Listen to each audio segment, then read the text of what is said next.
அதே நேரத்தில் முதலமைச்சர் சொல்றாரு, என்ன சொல்றாருன்னா, தொடர்ந்து அமைச்சர்களும் அதிகாரிகளும் தொடர்ந்து ஆய்வு மேற்கொண்டு வந்துட்டு இருக்காங்க.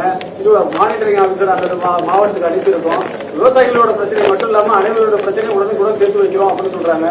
நீங்க எதிர்கட்சி தலைவராக இருக்கிறதால இந்த குற்றச்சாட்டு வைக்கிறாங்கன்னு சொல்லியிருக்காரு. எப்படி பாக்குறீங்க? நான் சொல்றது வேண்டாம், அவர் சொல்றது வேண்டாம்.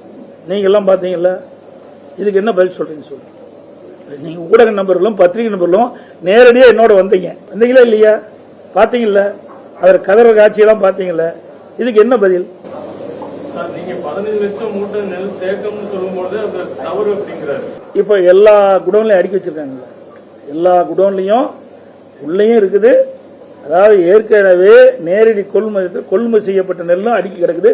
பல திறந்த வெளியில அவர்களும் அடுக்கி அந்த மலையில முளைச்சிருக்குது. எல்லாமே பாத்தீங்க.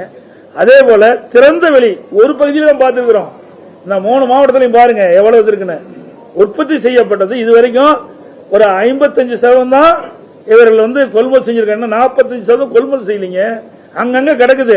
இப்ப நம்ம ஒரு சில இடத்துல தான் பார்த்துட்டு வந்திருக்கிறோம். இந்த ஒரு சில இடத்துலயே எவ்வளவு எண்ணிக்கையுடைய மூட்டைகள்லாம் இருக்குதுன்னா முழுவதா கணக்கிட்டா எவ்வளவு இருக்கும்?